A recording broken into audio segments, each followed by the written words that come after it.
और बताओ यार, तो कैसे हैं आप लोग। एमसीक्यू की सीरीज में आपका स्वागत है। इस एमसीक्यू में मेरा आपसे वादा रहा कि आप ये जीरो टू हीरो लेवल सब कुछ कंप्लीट करेंगे। और दूसरी बात, मैं आपको एनसीईआरटी एग्जाम्पलर से भी कुछ इंपॉर्टेंट क्वेश्चन बताऊंगा जो आपके फॉर श्योर आपके एग्जाम में डायरेक्टली पूछ लिए जाएंगे, एमसीक्यू से डायरेक्टली पूछ लिए जाते हैं। और उसके बाद मैं आपको एनसीईआरटी एग्जाम्पलर में से बताऊंगा कि किस तरीके से डील करना है क्वेश्चन में। तो सबसे पहले जो मैंने इंपॉर्टेंट क्वेश्चन रखे हैं, मेरा वादा रहा जीरो टू हीरो लेवल आप सब कवर करने वाले हैं। तो बढ़ते हम अपने पहले क्वेश्चन की तरफ। तो इसमें लिखा है कि which of the following are exothermic process. Exothermic process का मतलब होता है कि वो रिएक्शन जिसमें से हीट निकलती है। तो मैं आपको बता दूं, अगर आपने बुक पढ़ी है, नहीं पढ़ी तो कोई बात नहीं, मैंने उस पर सेपरेट वीडियो बना दिया है। तो इसमें लिखा है कि reaction of water with quick lime और dilution of an acid, evaporation of water, sublimation of camphor. तो ये फोर्थ वाला तो हो नहीं सकता है, थर्ड वाला भी नहीं हो सकता है। तो मेल जोल खाने में रिएक्शन ऑफ वाटर, देखिए अगर सीईओ वाटर में डालेंगे तो इसमें क्या होगी, जब आप बीकर को टच करेंगे तो हीट जनरेट होती है। तो ये आपका ऑप्शन एक पहला करेक्ट है। डाइल्यूशन ऑफ एसिड, ये आपका कोई कंटेनर रहा, अगर इसमें आप एसिड डालेंगे तो वो हाईली एक्जोथर्मिक होते हैं, जो आप एसिड बेस एंड चैप्टर से पढ़ेंगे।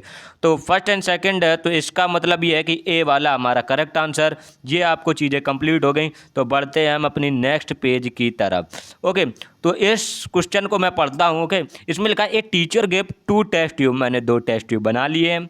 और क्या लिखा है, 1 कंटेनिंग वाटर, एक में वाटर रख दिया है, और other containing sodium hydro oxide. Sodium hydro oxide का मतलब है बेस। अगर आपको चीज़ पता होगी कि वाटर में तो कोई नो चेंज आएगा, आप रेड डालो ब्लू लिटमस डालो, तो एक चीज़ मुझे याद आ गई कि जो बेस होता है ना, बेस, अगर बेस में कौन सा लिटमस काम करेगा, वो लिटमस करेगा रेड लिटमस। रेड लिटमस क्यों? क्योंकि रेड लिटमस, जो ये रेड लिटमस होता है, ये आपके बेस के कांटेक्ट में आते ही, जी हाँ, बेस के कांटेक्ट में आते ही red colour, red litmus base के कांटेक्ट में आते ही, बेस के कांटेक्ट में आते ही ये आपका ब्लू कलर का हो जाता है। मींस जो आपका बेस है वो रेड लिटमस टू कैसा करता है, चेंज ब्लू। ये बात आपको समझ में आ गई। तो सेकंड क्वेश्चन बहुत ही इंपॉर्टेंट है, ये सिलेक्टेड क्वेश्चन। अब इसमें पूछा गया है, ये बहुत ही इंपॉर्टेंट होता है, इसकी मैं एक ट्रिक भी बता दूंगा। विच of the following is not a physical chain. ये चीज आपको कंफ्यूज कर रही होगी, तो इधर आप लिख सकते हैं कि which is of the following is a chemical chain. देखिए ये आपको ट्रिक कोई बताने वाला नहीं है, तो वो मैं ट्रिक आपको बता दे रहा हूँ। तो केमिकल वाली कौन सी है, तो मैंने देखा कि मेल्टिंग ऑफ आइस, ये तो फिजिकल है। डाइल्यूशन ऑफ सॉल्ट, ये भी फिजिकल है। Boiling of water to give water vapour, ये भी फिजिकल है। तो कौन सा, कंबशन ऑफ लिक्विफायर। एक बार अगर चेंज हो गया एलपीजी गैस तो दोबारा अपने ओरिजिनल फॉर्म में नहीं आता है। तो आपका डी नंबर आपका सही आंसर है। अब हम बढ़ते हैं फोर्थ क्वेश्चन की तरफ। The following reaction is an example of. तो ये जो रिएक्शन है वो किसका एग्जांपल है, वो आपको बताना है, वो आपको जो बताना है। तो देखिए सबसे पहले इसमें क्या हो रहा है, लो ये तो देख के ही बता रहा है। देखिए इसमें O2 ऐड हो रहा है। ओके, इधर रिडक्शन, इधर एक तरफ से रिडक्शन हो रहा है। रिडक्शन कैसे हो रहा है, देखिए H3 इधर से हट भी रहा है। ओके, तो ये कौन सा जाएगा, रिडॉक्स रिएक्शन। जी हाँ, रिडॉक्स रिएक्शन भी आपका हो जाएगा इधर पे। ओके, आई होप ये आपको फोर्थ क्वेश्चन भी क्लियर हो गया है। इसमें बस आपको याद रखना है कि रिडॉक्स। ओके, क्या याद रखना है, रिडॉक्स। ओके, ये भी चीज़ें आपको क्लियर हो गई हैं।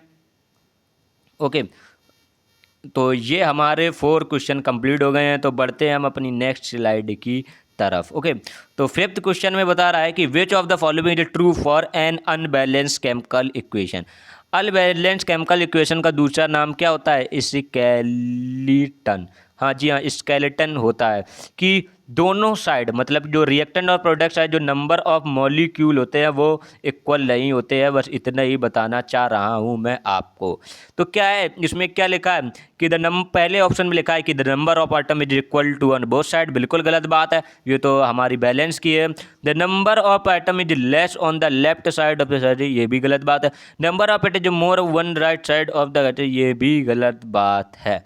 तो कौन सी सही बात है, मतलब कि अनबैलेंस की तरफ से कौन सी सही वही बात कह रहा है, वो जो हमारा आंसर होगा वो होगा बी। ना तो कम ना तो ज़्यादा, अगर ज़्यादा भी हो तो भी अनबैलेंस है, अगर कम हुई तो भी बैलेंस है। मतलब लेफ्ट साइड से कम हुआ तो भी अनबैलेंस है और राइट साइड से ज़्यादा हुआ तो भी अनबैलेंस है। अनबैलेंस का मतलब होता है कि जो law of conservation of mass पे वेरिड नहीं करता। ये भी एक क्वेश्चन मैंने आपको बता दिया है कि law of conservation of mass, law of conservation of mass, conservation of mass, ये आप लिख सकते हैं। Okay, law of conservation of mass valid किस पे होता है आपके। तो 6 में हम पढ़ते हैं कि which option denote the double displacement reaction. Displacement, double displacement reaction होता है चेंजेस ऑफ आयंस। कौन सा? Change in ions. मैं लिख भी दे रहा हूँ, चेंज इन आयंस। तो कौन सा हो गया? सी नंबर आपका करेक्ट आंसर है। ओके, अब 7th क्वेश्चन है कि which among the following is are double displacement reaction. कौन सा डबल डिस्प्लेसमेंट है? ये तो हो नहीं सकता है क्योंकि ये कॉम्बिनेशन का है। ये भी नहीं हो सकता है, तो कौन सा होगा? ये वाला, ओनली सेकंड। तो बी नंबर आपका ये करेक्ट आंसर है। आई होप इधर तक भी आपको चीज़ें क्लियर होती जा रही हैं। अब बढ़ते हैं, ये बड़ी ही इंपॉर्टेंट क्वेश्चन है कि आपने देखा होगा कि ये एक बीकर है, इसमें 2 एनोड हैं, ठीक। ये आपकी एक्टिविटीज भी है आपके बुक में। तो अब इसमें पूछ रहा है जो H2O लिबरेट होता है, मैं क्वेश्चन एक बार पढ़ दे रहा हूँ। Electrolysis of water is a decomposition reaction, the mole ratio of hydrogen and oxygen get liberated during electrolysis. तो H2O आपका 2:1 में होता है। जी हाँ, 2:1 में होता है। इसीलिए क्यों? H2O के 2 मोल आइटम है और ऑक्सीजन का 1 है, इसीलिए भी आपका करेक्ट आंसर हो गया। अब लिखा combustion reaction are always. Combustion reaction जब जब होगा उसमें क्या होगी? हीट वॉल होगी। फॉर एग्जांपल, अगर आप CH4 को, ये भी आपकी बुक में दिया है, प्लस O2 को अगर आप बर्न करेंगे तो वो भी क्या? एक्जोथर्मिक का भी एक अच्छा खासा एग्जांपल है। तो 9th का ए वाला आपका करेक्ट आंसर हो जाएगा, एक्जोथर्मिक। अब 10th वाला बड़ा ही इंपॉर्टेंट है, ये एक्टिविटी से क्वेश्चन बना के पूछा गया है। तो barium chloride on reactant with ammonium sulphide forms barium sulfate and ammonium chloride. Which of the following correctly represent the type of the reaction involved? कौन सी रिएक्शन इन्वॉल्व है? तो देखिए, सबसे पहले जो एक है हमारे इस जो आप ये पढ़ेंगे एक्टिविटी, तो उसमें क्या होता है? Yellow precipitate. कौन से कलर का? येलो प्रेसिपिटेट कलर का फॉर्म होगा। तो प्रेसिपिटेट रिएक्शन हो गई और ये दो कंपाउंड के बीच रिएक्शन हो रही है, तो यह डबल डिस्प्लेसमेंट हो जाएगी। ओके, तो ये चीज़ें आपको कम हो गई। तो इसमें कौन सा? सेकंड और IB। तो डी वाला आपका करेक्ट आंसर है। ओके, इधर तक भी आपको। अब 11th क्वेश्चन है, which of the following process involve chemical reaction. किसमें केमिकल रिएक्शन? देखिए, स्टोरिंग ऑफ ऑक्सीजन, बिल्कुल गलत बात। ऑक्सीजन को स्टोर कर सकते हैं। लिक्विफायर ऑफ एयर, मुझे नहीं करना है, वो भी लिक्विफायर करके मैं उसका उल्टा कर दूंगा तो फिर वो तो इसमें क्या? Keeping petrol in A China dish in the open, वो भी इवॉल्व होगा, या ये भी सही बात है, ठीक है। लेकिन heating copper by in the presence of air at high temperature, तो उसमें क्या हो जाएगा? जो Cu है उस पर प्लस O2 हो जाएगा। तो आपके कौन सा आंसर है? डी वाला आंसर है। और अगर इसमें ऑप्शन दिए जाते कि बोथ C and D, वो भी करेक्ट आंसर होता। अब 12th वाले में लिखा है इन displacement reaction between aqueous potassium iodide PbI2 and lead nitrate PbNO3, a yellow precipitate of lead iodide is formed while performing activity lead iodide is not available। तो अगर lead, देखिए, अगर ये lead nitrate अवेलेबल नहीं है तो हम लोग क्या करेंगे? lead एसीटेट यूज करेंगे। तो बी नंबर आपका करेक्ट आंसर हो गया है। ओके, तो हम 13 पे बढ़ते। इसमें लिखा है which of the following is the, इसमें आपको ये बताना है कि कौन सी इक्वेशन करेक्ट है। देखो, मैं इसको एलिमिनेशन मेथड से सॉल्व करूंगा। H2O गैस होता है? बिल्कुल नहीं होता है। H2O गैस होता है? बिल्कुल नहीं होता है। तो A और D आपके एलिमिनेट हो गए हैं। HTO लिक्विड होता है? सही बात है। और देख लो, H2 गैस होता है? सही बात है। O2 लिक्विड होता है? गलत बात, ये भी कट गया। तो आपका C नंबर आपका करेक्ट आंसर होगा। एलिमिनेशन मेथड बहुत ही यूज करना। Magnesium is rubbed before burning because it coating of किसकी होती है? यार सिंपल सी कि यार देखिए, ये मैग्नीशियम रॉड है, इस पर एयर आती जाती है तो MgO बना देती है, क्योंकि एयर में क्या होता है? O2 ऑक्सीजन प्रेजेंट होती है। ओके, ये भी चीज़ आ गई। Oxidation is a process of addition of oxygen. What? Addition of oxygen और रिमूवल ऑफ हाइड्रोजन। ये A और D आपके करेक्ट आंसर है। लेकिन अगर इसमें आपको ऑप्शन दे दिया जाता कि बोथ, मैं आपको चलो दे दे रहा हूँ, बोथ I and आई का ऑप्शन दे रहा हूँ, बोथ ए एंड डी, तो आपका ये डी कंप्लीट हो जाएगा, ये भी 15 का आंसर। अगले का the process of reduction, process of reduction का क्या होता है, addition of hydrogen and removal of oxygen, तो इसका कौन सा होगा, बी एंड सी। मैंने इसके ऑप्शन इसलिए नहीं बनाए हैं क्योंकि आप इसको एक बार देखेंगे तो आपका दिमाग टनकेगा, आप बहुत दिमाग लगाएंगे, तो इसीलिए आप ये कहेंगे भैया ये नहीं होता है, तो इसीलिए मैंने आपको ये चीज़ें आपको बता दी हैं, ऑप्शन मैंने नहीं रखे। ओके, तो इधर तक भी चीज़ें आपको समझ में आ गई हैं। अब 17 क्वेश्चन है, a substance added to food containing fat, ये देखिए, ये आपको जो आपका लास्ट पे जो टॉपिक मिलेगा रेंसिडिटी एंड कोरोजन, उसमें डायरेक्ट लिखा है नीचे कि हम लोग क्या यूज करते हैं, एंटीऑक्सीडेंट यूज करते हैं, तो डी नंबर आपका करेक्ट आंसर हो जाएगा।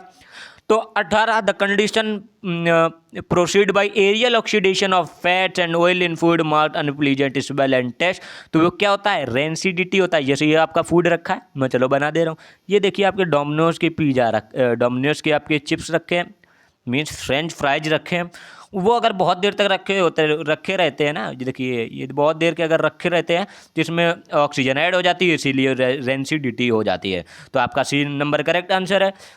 देखो AG export to air to get black coating, black देखो एजी, ये देखो एजी की आपकी कोई रॉड रखी है, ये कोई चाइना डिश में रखी है। ओके, ये देखिए अब ये एयर इसमें आएगी, देखो ये एयर आ रही है, तो क्या होगा, एयर में देखो बहुत सारी गैसेज प्रेजेंट होते हैं, तो उसमें बी एस जो सल्फर रिएक्ट कर जाएगा, तो बी नंबर आपका आंसर है, इसको भी आपको रट्टा मार लेना है। अब बढ़ते हैं लास्ट क्वेश्चन की तरफ, उसमें लिखा है कि which of the chemical reaction take place when electricity is pass through water, वो देखिए डिस्प्लेसमेंट डिकम्पोजिशन, सॉरी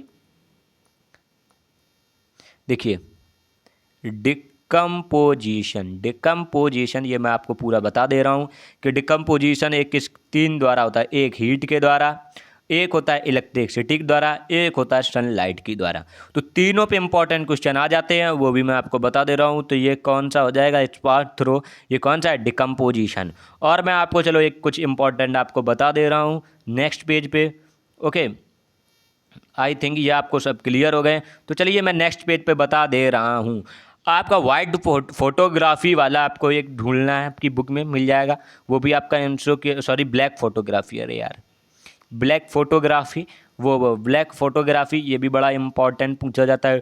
दूसरा, सभी आप एक्टिविटीज़ रीड कर लेंगे। ओके, उसके बाद अब लास्ट के टॉपिक N2O क्यों डाला जाता है, इस पर भी क्वेश्चन आ जाता है, वाई बी यूज N2O ऐसे। अब हम बढ़ते हैं अपनी एनसीईआरटी एग्जाम्पलर की तरफ से, कई सारे हैं, अगर मैं आप मेरा वीडियो देखेंगे तो आधे से ज़्यादा MCQ मैंने उधर पर कवर करवा ली है। केमिकल रिएक्शन एंड इक्वेशन की मैं डिस्क्रिप्शन में लिंक दे दूंगा, उधर से आप वॉच कर सकते हैं। एक और एवरी मैंने लाइन समझाई हुई है एनसीईआरटी की, अगर आप वीडियो को एक बार पूरे मन से ईयरफोन लगा के देख लेते हैं तो आपको उस चैप्टर में कोई दिक्कत नहीं होगी। तो हम बढ़ते हैं एनसीईआरटी एग्जाम्पलर की तरफ। एनसीईआरटी एग्जाम्पलर से डायरेक्ट क्वेश्चन पूछे जाते हैं। देखिए मैंने एक दर्ज उठाया था क्वेश्चन, एक ये भी आप कर लेंगे। ओके, सेकंड वाला भी आप करेंगे एनसीईआरटी एग्जाम्पलर से, थर्ड वाला भी है एनसीईआरटी। इसमें देखिए किस तरीके से आपको दिमाग लगाना है कि Fe में ऑक्सीजन ऐड हो रहा है तो इसका हो जाएगा ऑक्सीडेशन। ओके, ये चीज़ें आपको ध्यान में रखनी है।